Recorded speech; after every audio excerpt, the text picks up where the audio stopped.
आदाब, इस्तकबाल है। मैं हूं आपके साथ अबू हुरैरा। यूपी असेंबली इंतखाबात के 7 मरहले मुकम्मल हो चुके हैं और इस तरह से 5 रियासतों में हुए इंतखाबात अब पूरे तौर से मुकम्मल हो चुके हैं। लोगों की नजरें अब 10 मार्च पर टिकी हुई हैं कि आखिर नताइज क्या कुछ होंगे, और इसी को लेकर एक तजस्सुस है। लेकिन नताइज से पहले अब एग्जिट पोल का सिलसिला शुरू हुआ है। मुख्तलिफ टीवी चैनल्स और एजेंसीज के एग्जिट पोल्स आ रहे हैं और इन एग्जिट पोल्स में यूपी में बीजेपी एक बार फिर से इख्तिदार में आ रही है। पंजाब में बड़ा उलटफेर हुआ है, जहां आम आदमी पार्टी क्लीन स्वीप करती हुई एग्जिट पोल्स में नजर आ रही है। गोवा में बीजेपी और कांग्रेस के बीच में कांटे की टक्कर है। उत्तराखंड में कांग्रेस को फायदा होता नजर आ रहा है। तो कुल मिलाकर अगर बात की जाए, यूपी पर सबकी निगाहें टिकी हुई हैं। 7 मरहलों में यूपी के इंतखाबात हुए। एक लंबा इंतजार लोगों को करना पड़ा, लेकिन अब 10 तारीख को दूध का दूध और पानी का पानी होगा, जब ईवीएम अपने नताइज बताना शुरू करेंगी। लेकिन जिस तरह के एग्जिट पोल हैं, ऐसे में एक बड़ी राहत की खबर है एग्जिट पोल में बीजेपी और उसकी इत्तेहादी पार्टियों के लिए, जहां पर कई एग्जिट पोल्स में 200 प्लस और 250 सीटें बीजेपी की आती उत्तर प्रदेश में नजर आ रही है। समाजवादी पार्टी को 100 सीटों से लेकर 140 और 150 सीटें मिलने का इम्कान जाहिर किया जा रहा है। अलग अलग जो टीवी चैनल्स हैं, अलग अलग जो एजेंसियां हैं, वो अपना अपना एग्जिट पोल्स बता रही हैं।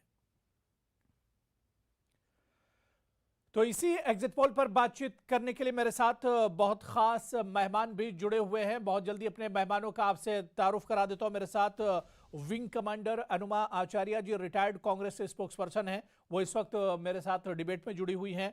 दीपक पांडे साहब हैं, जो कि समाजवादी पार्टी के लीडर हैं और आज उन्हीं के गढ़ में पोलिंग भी हुई है। वो भी मेरे साथ इस डिबेट का हिस्सा है। कुछ देर में बीजेपी के स्पोक्स पर्सन भी हमारे साथ इस डिबेट में जुड़ेंगे। विंग कमांडर अनुमा आचार्य जी और दीपक पांडे जी, आप दोनों का बहुत इस्तकबाल है न्यूज 18 उर्दू में। मैं सबसे पहले दीपक पांडे आपसे शुरुआत करना चाहूंगा।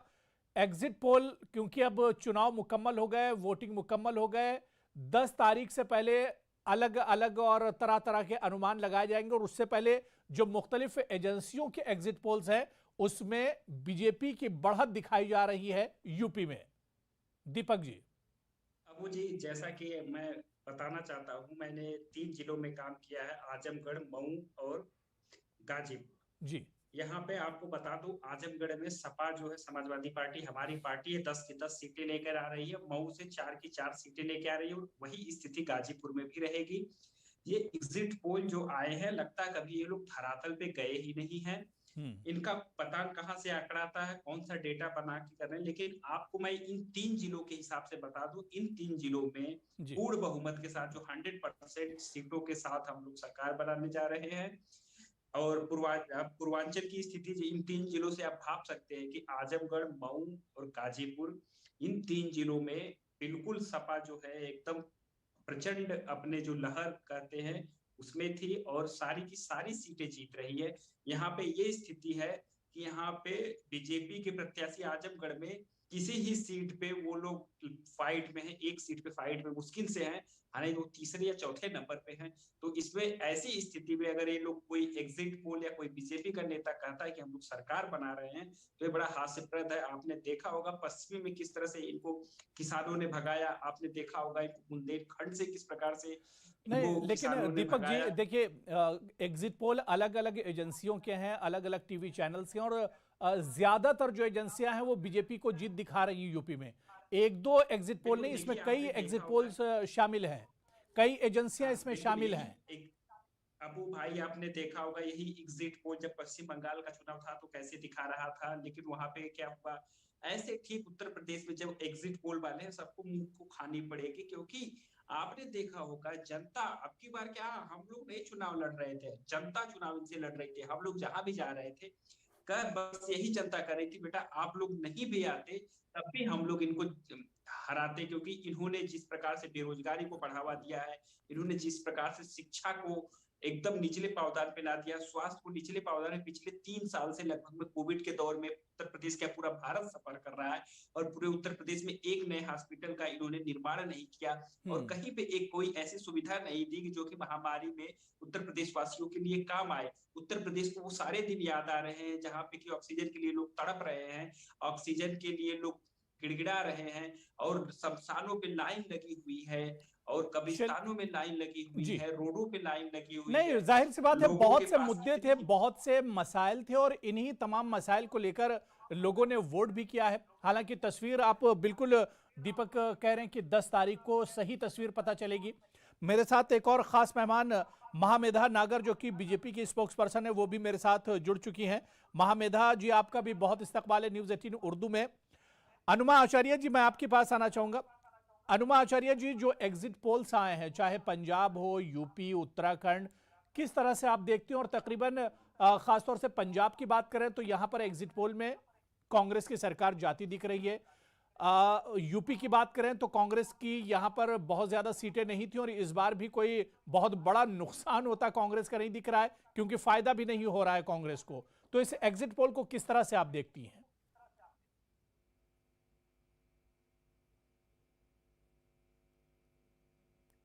एग्जिट पोल है, हमने जैसे मेरे से पिछले वक्ता ने कहा कि एग्जिट पोल वेस्ट बंगाल का फेल हुआ था, उसके पहले याद दिला दूं बिहार का भी फेल ही हुआ था, और उसके भी पहले हरियाणा के एग्जिट पोल में बीजेपी पूरी तरह पूरे बहुमत से जीत रही थी, लेकिन वैसा नहीं हुआ था।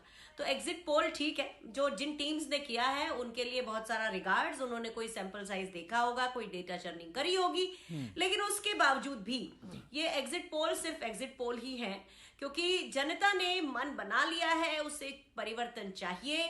रहा सवाल कांग्रेस का, तो आप बड़ा निश्चिंत रहिए कि कांग्रेस 3 स्टेट्स में तो सरकार जरूर बना रही है, और एक स्टेट में उसकी अहम भूमिका होगी सरकार बनाने में, और एक और स्टेट में उसकी मेजॉरिटी की सीटें आएंगी। और फिर हम देखेंगे कि उस समय ये जो आखिरी वाला मैंने बोला, ये पंजाब के लिए बोला है, मेजॉरिटी सीटें कांग्रेस की आएंगी, और फिर हम देखेंगे कि आगे हम क्या कर सकते हैं, जिस तरह से उस समय का जो स्थिति होगी उसके हिसाब से। लेकिन एक चीज बहुत सही है कि इस बार जो भारतीय जनता पार्टी ने पोलराइजिंग की जितनी भी कोशिश की, हिंदुस्तान पाकिस्तान, शमशान कब्रिस्तान, 80-20, जो भी कुछ किया, हिजाब की कंट्रोवर्सी बीच में ले आए, साइकिल को भी ले आए, उसको आतंकवाद से जोड़ दिया, सारी चीजें सब इस जनता ने फेल की है। और लोकतंत्र के जहां जनता का जिसमें सबसे ज्यादा रोल होता है, वो ऐसी भाषा बिल्कुल पसंद नहीं करती जिसमें चर्बी गर्मी ऐसी बात कर।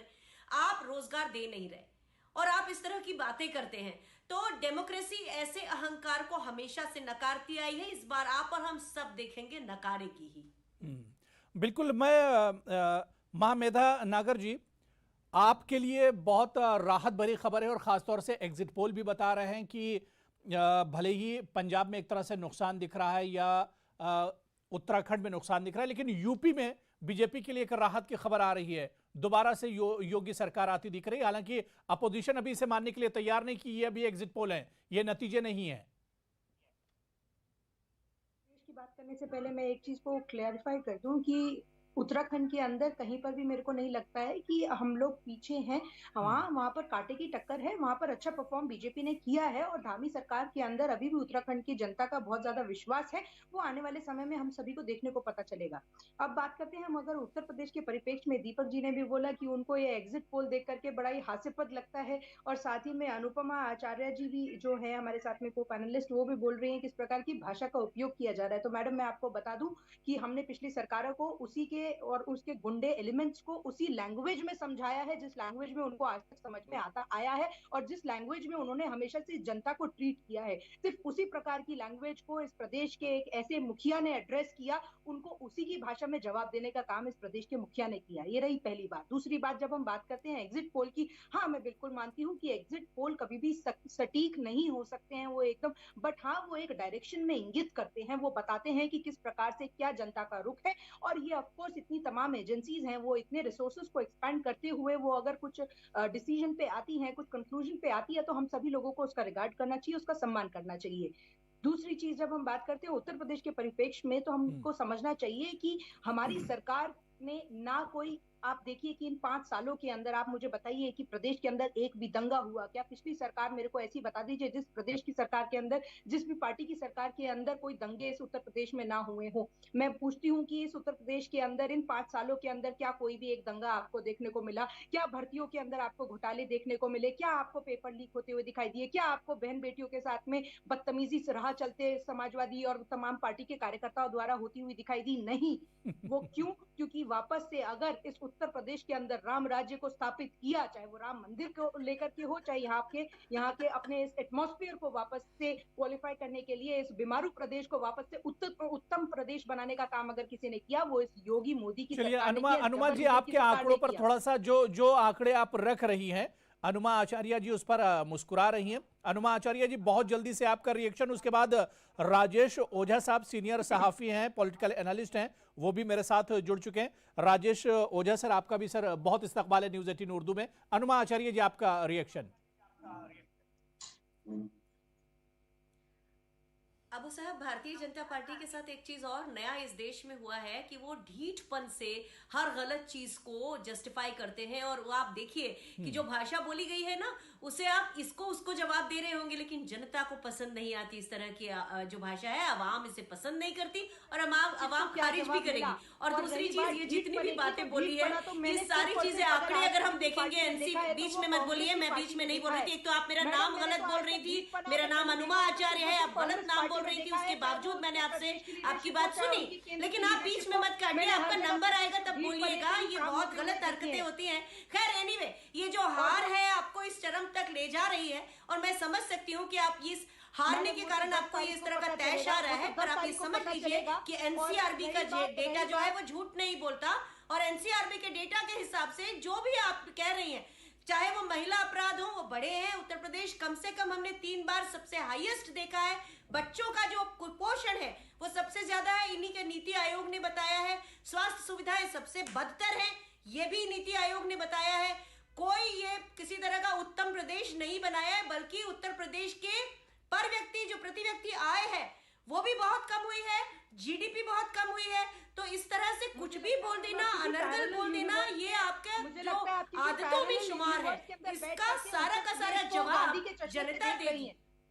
अवाम इसका बिल्कुल जवाब देगी। जाहिर सी बात है। देखिए, अवाम ने तमाम चीजें देखकर ही वोट किया होगा और 10 तारीख अवाम का फैसला आएगा। अभी तो अनुमान लगाया जा रहा है। अभी जो एग्जिट पोल है ये एग्जैक्ट नहीं है, ये एग्जिट पोल है, ये बिल्कुल सटीक या दुरुस्त नहीं है। अभी जो सही नतीजे होंगे वो तो ईवीएम जब 10 तारीख को बताएंगे तभी नतीजे आएंगे। मैं राजेश ओझा साहब आपके पास आना चाहूंगा। सर, किस तरह से आप देखते हैं 7 फेजेस में यूपी के चुनाव हुए, इन्हें आपने किस तरह से देखा? और इसके अलावा 4 स्टेट में और चुनाव हुए, लेकिन सबका फोकस क्योंकि यूपी पर है, तो यूपी के इन 7 फेजेस को किस तरह से देखते हो? और इतने लंबे चुनाव के बाद अब जो एग्जिट पोल आ रहे हैं डिफरेंट एजेंसीज के और चैनल्स के, इसे किस तरह से देखते हैं सर आप? नमस्कार सर, पहले तो सभी न्यूज़ 18 के दर्शकों को। सर, इसमें 2 चीज मैं कहना चाहूंगा।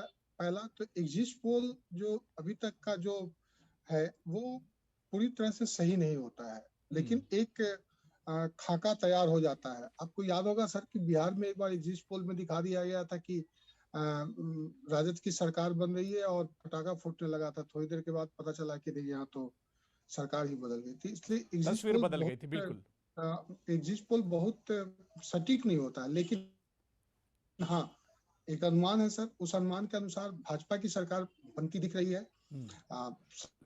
सपा अपनी बातों को, अपने मुद्दों को ठीक से रखने में कहीं ना कहीं असफल रही, चाहे कारण जो भी रहा हो। ये दूसरा सर, मुझे लगता है कि भाजपा का जो अपना ढांचा है या जो उसके नेटवर्क हैं वो सपा के पास नहीं थे, जिसके चलते भाजपा अपनी बातों को, अपने मुद्दों को आम जनता तक समझाने में, बताने में, अगर एग्जिट पोल सही है तो वो सफल रही। और यही कारण है कि सपा को, और जबकि सपा के पास वो नेटवर्क नहीं था। सपा की अगर बात करें तो आप अखिलेश यादव के अतिरिक्त कोई ऐसे चेहरे नहीं थे।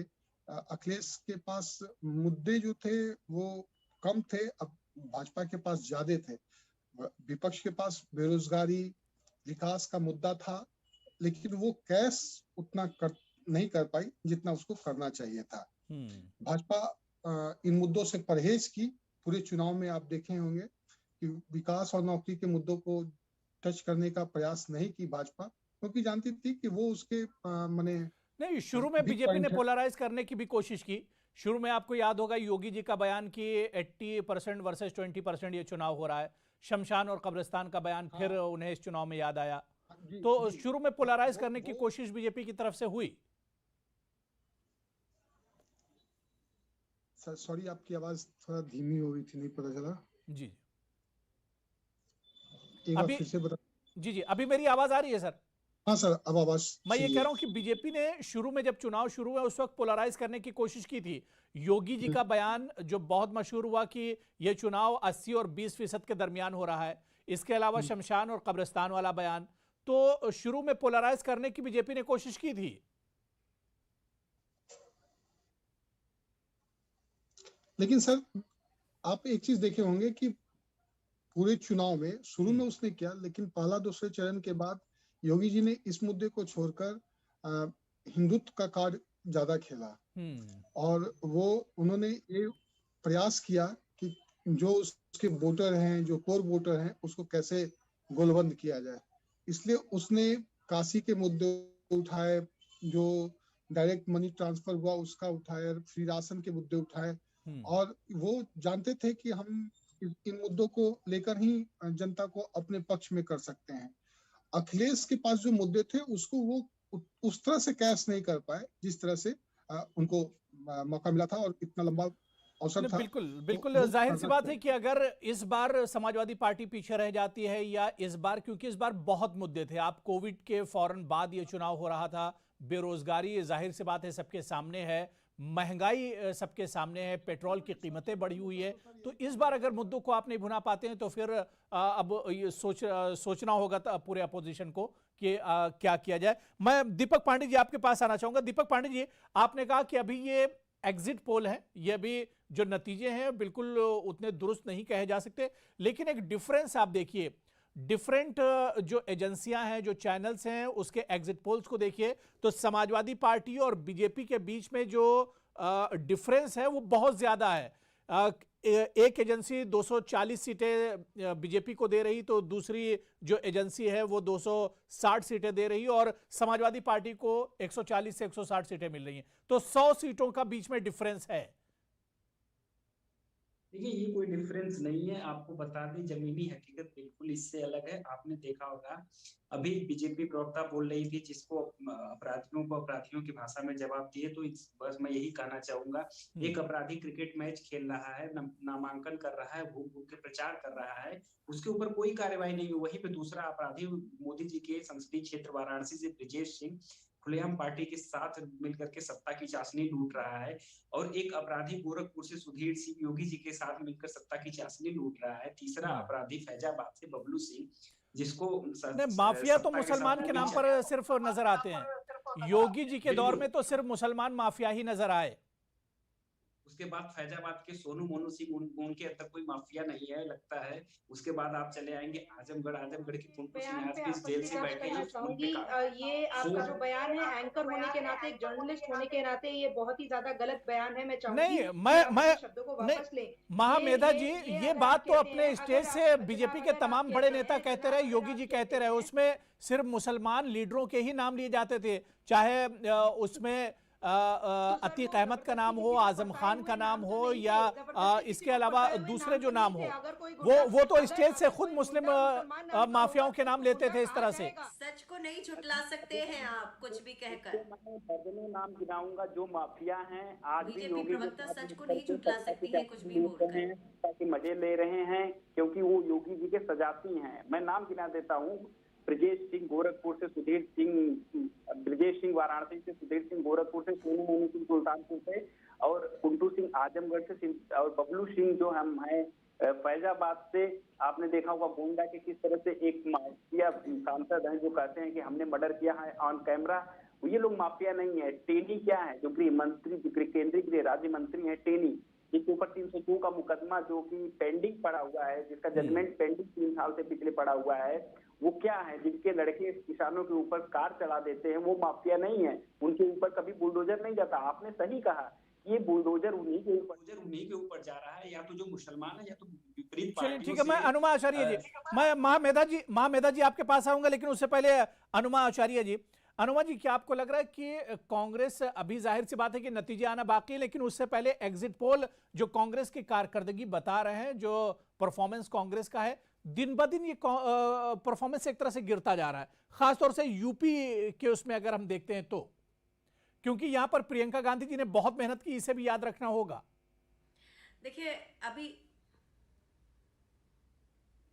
देखिए 32 साल के बाद कांग्रेस एक बार पूरी फुल फॉर्म में इस बार आई है, और उसका खामियाजा, क्योंकि 32 साल तक पार्टी की बहुत अच्छी प्रेजेंस नहीं रही है। प्रियंका जी ने उसे पुनर्जीवन दिया है, और उसके बाद हमने देखा है कि प्रियंका जी की सारी रैलीज को किस तरह से लोगों का समर्थन मिला है। तो मैं ये नहीं कहूंगी, मैं बोस्टिंग नहीं करूंगी कि कांग्रेस ने बहुत सारी सीटें लेना है, पर मैं ये जरूर कहती हूं कि पिछले बार जितनी सीट आई थी उससे डबल सीट्स कम से कम कांग्रेस की आएंगी। एक तो ये बात, दूसरी बात, कांग्रेस ने मुद्दों की राजनीति की है, जाति की राजनीति नहीं की, धर्म की राजनीति नहीं की। कांग्रेस ने जो एक्चुअली जनता के मुद्दे होते हैं, जिसको हाशिए पे ढकेला गया था, उनको मुख्य पेज पर लेके आई है। नारी सशक्तिकरण की बात की है, 40% सीटें देने की जो बात की थी, उसमें 159 महिलाओं को 400 में से 159 महिलाओं ने चुनाव लड़ा है। उसमें आशा सिंह भी है, जिनकी बेटी के साथ इतना दुर्दांत अत्याचार हुआ था, और उसके बाद उसके पिता की भी मृत्यु पुलिस कस्टडी में हुई थी।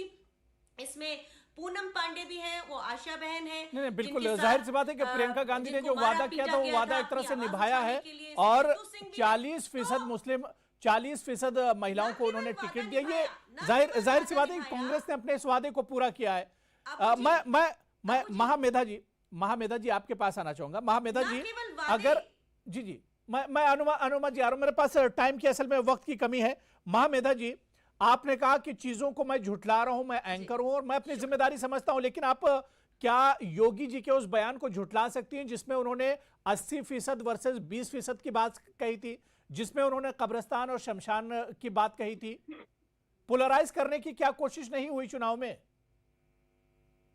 सर मेरे को एक बात बताइए कि आज तक ऐसे पूरे इंडिया के अंदर ऐसे कितने चुनाव हुए हैं जहाँ पे पोलराइजेशन की कोशिश किसी ना किसी पार्टी ने नहीं करी है। मैं किसी बयान को झुटलाना नहीं चाहूंगी, बट हर बयान का अपना अपना एक इंटरप्रिटेशन होता है। आप 80 और 20% को आप किसी भी प्रकार से देख सकते हैं। आप उसको हिंदू और मुसलमान के रूप में भी देख सकते हैं, और आप उसको 80 मेजोरिटी जो कि हमारे साथ में आ रही है और 20 जो कि माइनॉरिटी जो उनके साथ में जा रही है। माइनॉरिटी को अगर आप सिर्फ और सिर्फ कास्ट रिलीजन के अंदर कंसोलिडेट कर देंगे तो मैं आपसे एग्री नहीं करूंगी। वो 20% ये भी हो सकता है कि 20% वोट शेयर जा रहा है दूसरी पार्टी के पास में, और 80% जो वोट परसेंटेज है वो हमारे साथ आ रहा है। ये अपने अपने इंटरप्रिटेशन की बात होती है सर। अगर आप चलिए ठीक है, मैं ओझा जी से एक लास्ट कमेंट, राजेश ओझा जी, क्या सर आपको लग रहा है कि ये जो एग्जिट पोल है, जब नतीजे आएंगे इसमें कोई बड़ा बदलाव भी देखने को मिल सकता है? मुझे लगता है सर कि इसमें बड़ा बदलाव तो नहीं, लेकिन जो एग्जिट पोल है, जिस तरह से सबके अलग अलग आंकड़े आ रहे हैं जी, तो ये हमें लगता है कि थोड़ा सा इसमें चेंजेस होंगे। सपा के बिल्कुल, यानी 10 मार्च को जब नतीजे आएंगे तो इसमें उलटफेर भी हो सकता है, बहुत बड़ा हो सकता है उलटफेर ना हो, लेकिन जब नतीजे आएंगे तो उसमें उलटफेर देखने को मिलेगा। और इसी वजह से बहुत से लोग ये कहते हैं कि एग्जिट पोल वो नहीं मानते हैं, और जब नतीजे आएंगे उसी वक्त दूध का दूध और पानी का पानी होगा। तो हम भी इंतजार 10 तारीख का करते हैं कि 10 तारीख आवाम का क्या कुछ फैसला होगा और किसके हक में फैसला होगा। बहुत बहुत शुक्रिया राजेश ओझा से मेरे साथ जुड़ने के लिए, महामेधा नागर जी, विंग कमांडर अनुमा आचार्य जी और दीपक पांडे साहब, सभी का बहुत बहुत शुक्रिया डिबेट में जुड़ने के लिए। आदाब।